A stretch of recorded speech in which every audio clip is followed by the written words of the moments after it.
मटियारी में district bar association पारां ज़िले के मुख़्तलिफ़ बरसात मुतासिरीन के रिलीफ न मिलण खिलाफ़ अदालती कार्रवाइन जो बाइकाट किया वियो, जंहिं कारण ज़िले के मुख़्तलिफ़ इलाइक़नि मां तारीख़ ते ईंदड़ माण्हुनि खे शदीद मुश्किलातुनि खे मुंहुं ॾियणो पइजी वियो। वकील बिरादरी पारां एहतिजाजी मुज़ाहिरो पिणु कयो वियो।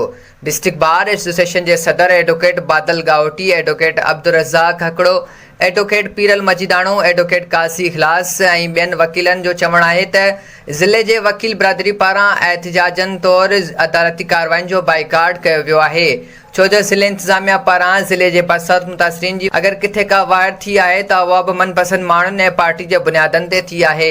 मटियारी ज़िले जे सवे ॻोठनि ऐं हज़ारे एकड़नि ते हिन वक़्त बि पाणी बीठल आहे, जंहिं सबबि कणिक जो फसल बि पोखे न पियो सघिजे। कैमरामैन असदुल्ला मेमण सां गॾु अली फैज़ान, मटियारी।